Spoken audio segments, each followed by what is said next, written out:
어느 분이 충직한 군인의 삶을 송두리째 앗아간 판결이다 이 말씀하셨는데 고 최상병 사건의 진상 밝히려고 했던 박정훈 대령이 지난 1년 가까이 재판을 받아왔는데 어제 결심 공판이 있었죠.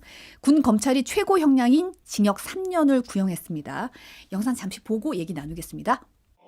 해병대 예비역들이 어깨를 맞댄 채 대형 걸개를 들고 다가옵니다.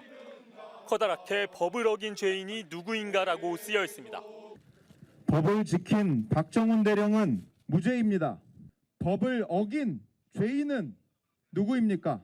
이 최상병 사건에 관련된 실체적 진실은 다 드러났다. 이제부터는 거기에 따른 이 진실이 승리로 이어지고 우리 사회에 정말 정의로움이 살아있음을 증명하는 시간인 것 같습니다. 지금 결심 공판에 앞서서 밝힌 내용이고요. 최후 진술에서 박 대령이 군을 향해서는 불법적 명령을 해서는 안 된다. 복종해서도 안 된다고 말해달라. 고 최혜병에게 너의 죽음에 억울함이 남지 않게 하겠다고 한 제 약속이 지켜질 수 있게 해달라고 하면서 이제 울먹였다고 해요. 군 검찰이 박 대령이 군 지휘 체계와 군 전체 기강에 큰 악영향을 미쳐서 엄벌의 필요성이 있다고 구형 이유를 설명했는데요. 구형 당시에 법정에 이제 방청객들이 굉장히 많았는데 고함을 지르고 이제 야유를 보냈던 그런 분위기를 설명을 하는데 혹자는 이제 80년대 시국 사건 법정 같았다 이런 얘기를 하더라고요. 어떻게 보십니까? 저거를 재판이라고 부를 수 있는지 모르겠어요. 그러니까 사전에 짜여진 각본에 따라서 한 편의 조작극을 지금 군 검찰과 군 사법부가 하고 있는 게 아닌가라는 생각이 들고 결국 박정훈 대령을 유죄로 만들어야 항명죄를 범한 범인으로 만들어야 이를테면 이 사건이 더 이상 확대되지 않고 말하자면 이 사건을 묻을 수 있다 이렇게 생각하는 것 같은데 근데 이제 그런다고 묻히겠습니까? 그러니까 저 재판의 정당성은 정말 조금도 가질 수 없는 그런 재판이 진행 중이고 앞서 박정훈 대령도 얘기를 했지만 이 사건의 실체적 진실이 거의 드러났어요. 결국 그 당시에 이 최혜병 죽음에 관련해서 군 검찰이 기초 조사를 했고 그걸 이제 수사권이 있는 경찰에 이첩할 때 해병대 내부에서도 인정했던 거 아닙니까? 수사가 잘 됐다. 근데 이걸 갖다가 대통령실의 개입으로 인해서 수사 결과가 뒤바뀐 거고 이첩 보류를 지시하고 그 과정에서 대통령실 참모들과 이 군 관계자들이 숱하게 이 통화를 하고 이게 다 드러났어요. 저는 공수처도 참 문제가 많다고 생각합니다. 이게 이제 공수처가 수사를 하고 있는데 그냥 대통령실 문턱에서 멈춰버렸어요. 그러니까 수사를 못하는 게 아니고 그냥 안 하고 있는 겁니다. 그렇다면 도대체 공수처라는 조직을 왜 만들었는지 거기에도 심각한 이의를 제기하지 않을 수 없고 저는 군사법부가 어떤 선고를 내리든 간에 그 선고는 조금의 정당성도 가질 수 없는 선고, 무죄를 내리지 않는 이상라고 보고 결국 이거는 이 대통령의 최혜병 사망에 대한 개입을 은폐하기 위해서 박정훈을 항명한 군인으로 만들고 이를테면 진짜 이 책임을 뒤바꾸는 가해자와 피해자를 뒤바꾸는 이런 수사가 진행되고 있다라고 보입니다. 이 사건의 그 재판과 관련해서는 두 가지 꼭지가 있거든요. 그러니까는 그 국방장관이 소위 이제 해병대 사령관에게 했다는 명령 모든 것을 일단 홀드시키는 거잖아요. 이게 적법인가 위법인가의 문제가 있어요. 그다음에 두 번째로는 그 해병대 사령관이 박정훈 대령에게 분명하게 명령을 했는지의 여부거든요. 그런데 그 명령을 분명하게 했다라기보다는 의논을 했잖아요. 의논을 하면서 이게 불법적이라 자칫하면은 실제로 이 명령대로 했다가는 오히려 명령을 들어서 이행한 사람들이 소위 직권을 남용하는 불법으로 오히려 이제 처벌될 가능성이 있다 하면서 이제 본인이 경북경찰청으로 이제 그 이첩을 시킨 거 아니겠습니까? 두 가지 꼭지가 있을 수 있다라는 것이고요. 이 과정에서 우리가 숱하게 많이 들은 얘기가 있죠. 대통령 경로에서부터 시작해갖고 도이치 모터스와 관련이 있다라고 알려진 블랙펄 인베스트먼트 이종화라는 사람의 또 이름이 오르내리는, 그리고 이제 해병대 사령관이 중간에 변심을 하는 과정에 대해서도 많은 사람들이 또 의혹을 갖고 있다라는 것이고요.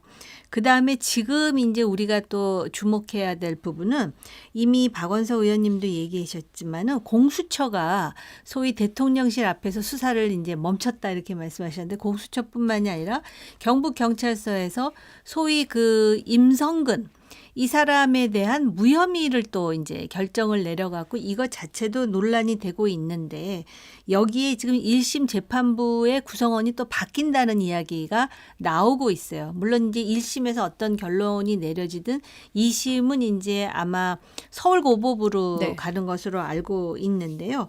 그다음에 특검 논의가 의회에서 치열하게 개진되는 것 같다가 최근에 뭐 김건희 특검 하면서 야당도 실제로 이 최혜병과 관련한 특검에 대해서 좀 소홀히 했던 정치적으로 그런 측면이 있거든요.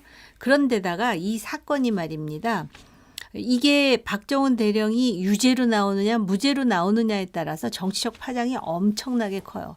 그래서 개혁신당의 이준석 의원은 만약에 무죄가 나오면 이건 탄핵각이다 이렇게 얘기를 할 정도고, 또 유죄가 나오면 지금 보셨잖아요. 이렇게 군 재판에 많은 방청객들이 있고 이 3년 구형에 대해서 지금 군 검찰이 구형한 것이고 재판은 또 어떻게 나올지 모르는 상황임에도 불구하고 저항이 만만치 않다라는 것이거든요. 그래서 이러한 성격을 지금 내재하고 있기 때문에 이 결론은 어떻게 나오든 파장은 굉장히 클 것이다라고 생각돼요. 지금 사실 이제 법원 선고가 다 내년으로 내년에 잡혀 있거든요. 이제 내년 1월 9일인데 사실 연내에 나올 거라고 예상이 됐는데 내년이 된 게 이제 법원 인사와 연관된 거 아닌가라는 이제 좀 추측과 이제 전망이 나오고 있는 상황이라 이것도 좀 지켜봐야 될 것 같고.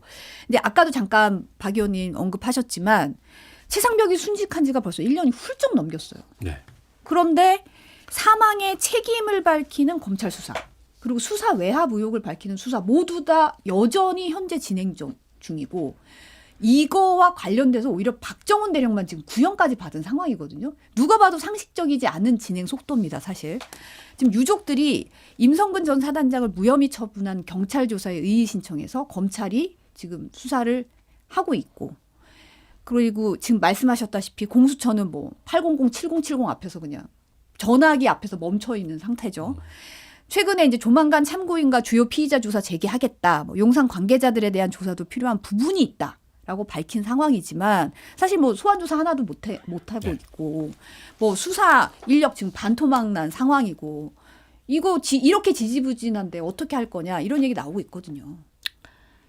그러니까 이렇게 지지부진하다 보니까 이 수사라든지 재판의 내용과 더불어서 왜 이렇게 지지부진한 상황을 자꾸 만드느냐, 정말 그 배후에 무언가가 있는 게 아니냐라는 그런 어떤 그 국민적 의혹은 더 높아지는 것이죠.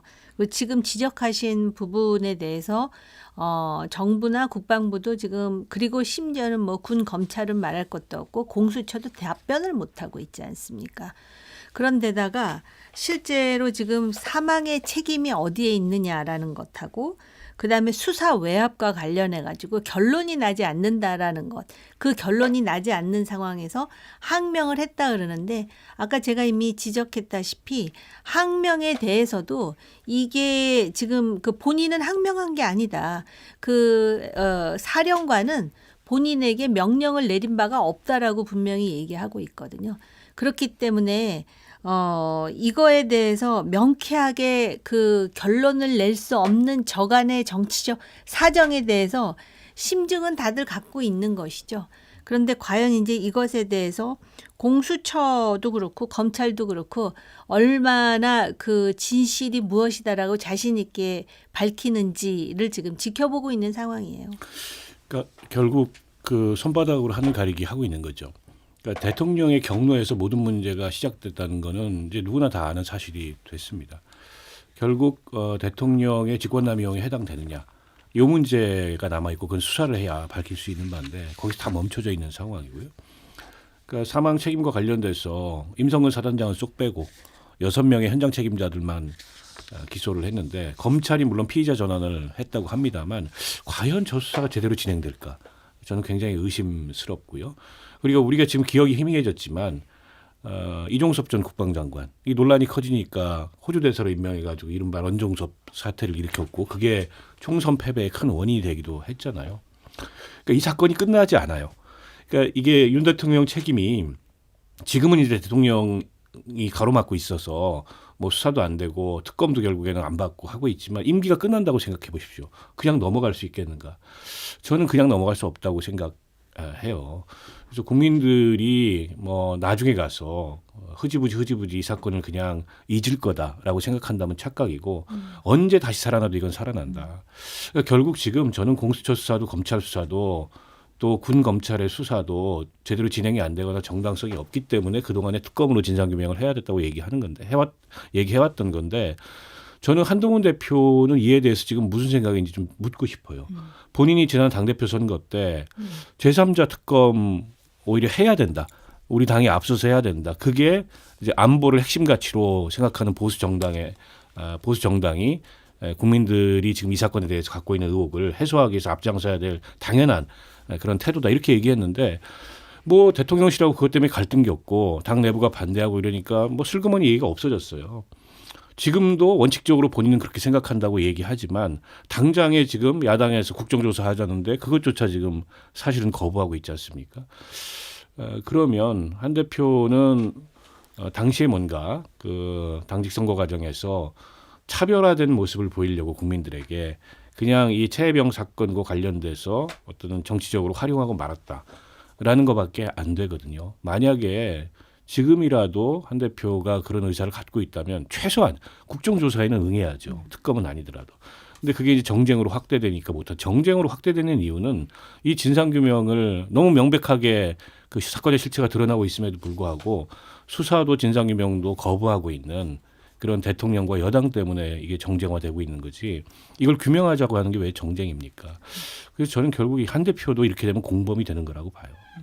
지금 현재 그 무죄 탄원 서명 하루도 안 돼서 15,000명이 돌파했다고 해요. 여론이 어떻게 움직일지도 좀 봐야 될 것 같은데 아까도 지금 말씀하셨지만 국정조사 민주당에서는 관철시키겠다는 입장이고 우원식 국회의장이 오늘 국정조사 특별위원회 구성을 오늘 오후에 요청할 계획이라고 알려졌거든요.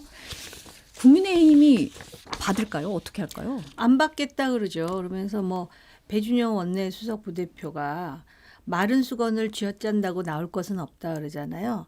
저는 그렇기 때문에 국정조사를 당당하게 마른 수건이라는 거를 증명해야 될 거 아니에요. 아무것도 쥐어짜봤자 물방울 하나도 안 나온다라는 거를 당당하게 보여줘야 될 쪽이 국민의힘인데 이런 식으로 뭔가를 막는다고 보면은 대통령의 경로로 인해서 이 사건의 성격 규정 자체가 완전히 달라졌다라고 하는 의구심을 오히려 그것에 대해서 인정하는 것이다라고 해석하는 사람들이 더 많을 것 같다라는 것이죠. 그런 차원에서 대통령이 경로한다 그래갖고 갑자기 이첩 자체가 보류되는 상황.